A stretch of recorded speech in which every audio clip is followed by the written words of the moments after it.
मेरे पति ने 4 अनजान आदमियों को एक रात हमारे घर रुकने के लिए जगह दे दी। बाहर जोरों की बारिश हो रही थी और मैं अपने पति के साथ सो रही थी। अचानक उन आदमियों के कमरे से जोर जोर की आवाज़ें आने लगी। मैं डर गई कि कहीं यह लोग चोर तो नहीं हैं जो हमारे घर चोरी कर रहे हो। मैं जब उठकर दूसरे कमरे में गई तो वहाँ का नज़ारा देखकर मेरे रोंगटे खड़े हो गए। उन लोगों ने पूरी रात मेरे साथ कुछ ऐसा किया कि कमरे में मेरी चीखें गूंजने लगीं और मेरे पति ने। हेलो दोस्तों, आज की इस रोमांचक कहानी में आप सभी का स्वागत है। मेरा नाम सीमा है और मेरी शादी कुछ ही सालों पहले अमित से हुई थी। यह अमित की दूसरी शादी थी। उनकी पहली पत्नी का देहांत किसी बीमारी की वजह से हो गया था। अमित को अपनी पहली पत्नी से एक बेटी भी है जिसका नाम रिया है। जब मैं इस घर में आई थी तब रिया 15 साल की थी। अब हमारी शादी को 7 साल हो गए हैं और रिया भी अब 22 साल की हो गई है और कुछ ही दिनों पहले उसकी शादी भी हो गई। रिया की शादी करवाने के बाद मेरे पति हमेशा की तरह मुझे गांव में छोड़कर शहर चले गए थे और मैं फिर से अपने घर में तन्हा और अकेली रह गई थी। अमित रिया की शादी करवाने के लिए ही कुछ दिनों के लिए वापस गांव आ गए थे, पर इतने सगे संबंधी और रिश्तेदार आए हुए थे कि मुझे उनके साथ अकेले वक्त बिताने का मौका ही नहीं मिला। ससुराल पहुंचकर जब मेरी बेटी रिया का कॉल आया तो उसने कहा, माँ पा, मैं यहाँ बहुत अच्छी हूँ और मैं इस शादी में बहुत खुश हूँ। मेरे पति मुझसे बहुत प्यार करते हैं और हर वक्त मेरे साथ ही गुजारना चाहते हैं। वह तो मुझे एक पल के लिए भी अकेला नहीं छोड़ते। रिया की सारी बातें सुनकर मैं बहुत खुश थी कि चलो मेरी बेटी को एक अच्छा घर तो मिला, क्योंकि उसकी शादी करवाने के चक्कर में हमने अपने खेत तक गिरवी रख दिए थे। अब हमारे सिर के ऊपर बहुत कर्जा हो गया था। मेरे पति कहते हैं कि वह शहर में काम करके धीरे धीरे ये सारा कर्ज उतार देंगे। मैं जब शादी करके इस घर में आई थी तो रिया बहुत छोटी थी और इसी वजह से अमित ने दूसरी शादी की थी ताकि रिया को माँ का प्यार मिल सके। मैंने उस बिन माँ की बच्ची को अपनी बेटी की तरह ही पाला था और उसे खूब प्यार दिया था। मैंने कभी उसको यह महसूस नहीं होने दिया था कि मैं उसकी सौतेली मामूली हूँ। रिया की तरफ से भी मुझे बहुत प्यार मिला था। पर शादी की पहली रात अमित ने मुझसे जो भी कहा था वह सुनकर मेरी आंखों में आंस आ गए थे। मैं सोच भी नहीं सकती थी कि शादी की पहली रात ही मेरे पति मुझे ऐसा कुछ कहेंगे। उन्होंने कहा था कि वह अपनी पहली पत्नी से बहुत प्यार करते थे और वह यह दूसरी शादी करना भी नहीं चाहते थे, लेकिन उनकी माँ ने उनके ऊपर बहुत दबाव डाला था जिस वजह से उन्हें दूसरी शादी करनी पड़ी। जब से मेरे पति की पहली पत्नी की मौत हुई थी तब से मेरे पति शहर में ही रहने लगे थे और वहीं पर काम किया करते थे। गांव का सारा काम और खेत वगैरह मेरे सास ससुर ही देखा करते थे। मेरे पति को जब भी छुट्टी मिलती वह मेरे पास आ जाया करते थे, लेकिन जब वह चले जाते थे तो मैं तन्हा रात गुजारती थी और उनके प्यार के लिए तड़पती रहती थी। शादी के साल भर बाद ही मैं गर्भवती हो गई थी और मुझे एक बेटा भी हो गया था। जब मेरे पति के बिना मेरा मन नहीं लगता था तो मैं उनसे कहती थी कि आप मुझे भी शहर लेकर चलिए, मैं आपके साथ रहना चाहती हूँ, यूँ मुझे अच्छा नहीं लगता। पर आगे कहते थे कि मैं शहर में इतने लोगों का खर्च नहीं चला पाऊंगा, इसीलिए तुम बच्चों को लेकर गाँव में ही रहो ताकि उनकी पढ़ाई गाँव में ही हो सके। हर महीने मेरे पति आते तो थे, लेकिन कुछ दिन रहकर वापस चले जाते थे। ऐसे ही मेरी जवानी धीरे धीरे अकेलेपन में कट गई थी और अब मैं 35 साल की हो गई हूँ रिया की। शादी के कुछ दिनों बाद ही मेरे पति ने मुझे कॉल करके कहा, सीमा, एक बड़ी मुसीबत आ गई है।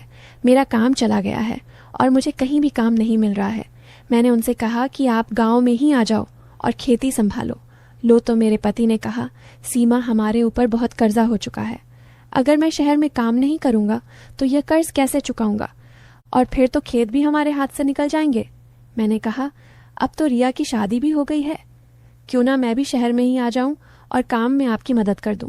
शहर के लोगों को वैसे भी काम वालों की बहुत ज़रूरत होती है और मैं खाना बनाने और बर्तन धोने का काम बहुत अच्छे से कर लेती हूँ।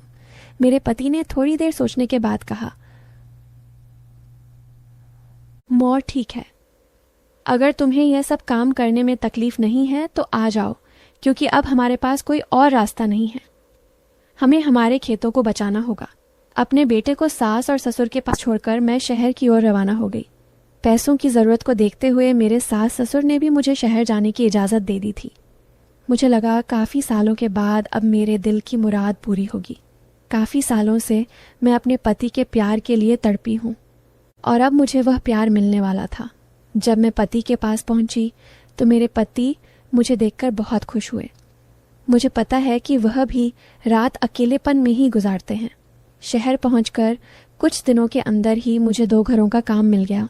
मैंने सोचा कि कुछ घरों का काम और मिल जाए तो अच्छे खासे पैसे आएंगे। गांव के मुकाबले शहर के लोग काम के अच्छे पैसे देते हैं।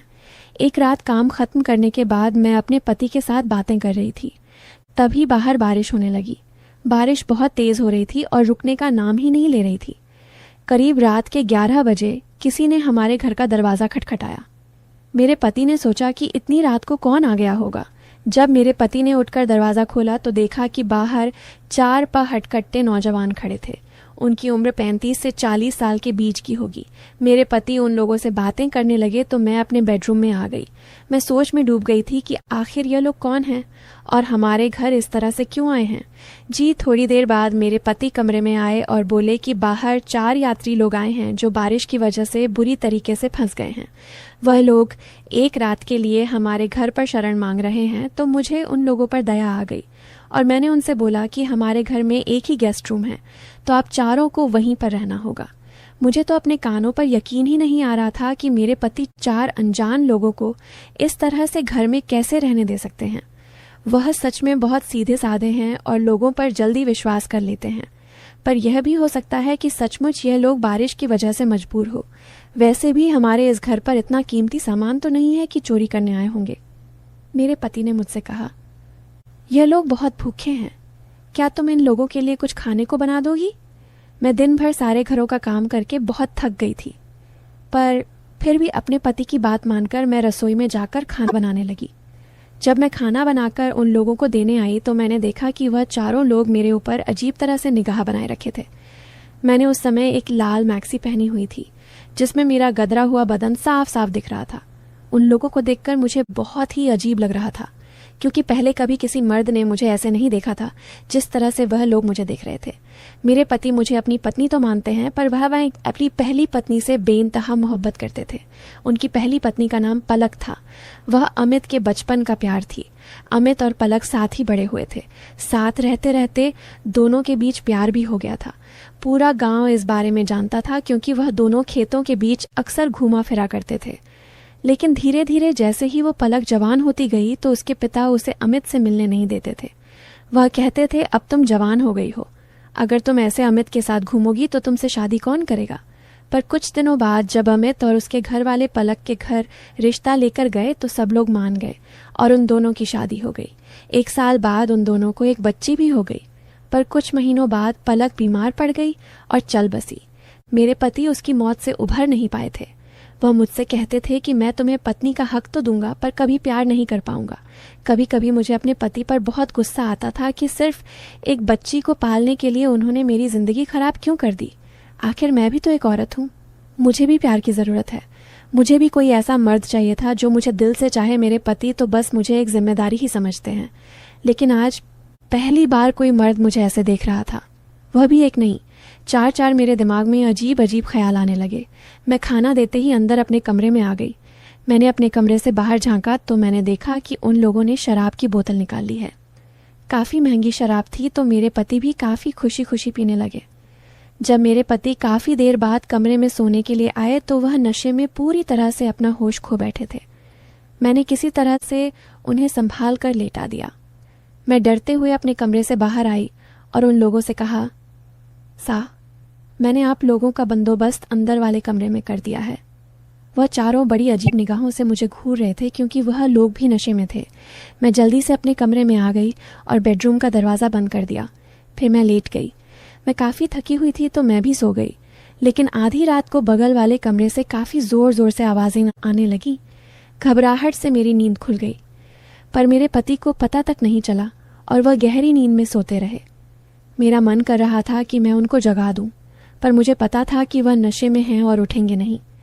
धीरे धीरे आवाज़ और शोरगुल बढ़ता जा रहा था, तो मुझे लगा कि उठकर देखना चाहिए, कहीं यह लोग चोर तो नहीं हैं। मेरे पति तो किसी के ऊपर भी भरोसा कर लेते हैं, पर मुझे वहाँ आदमी कुछ सही नहीं लग रहे थे।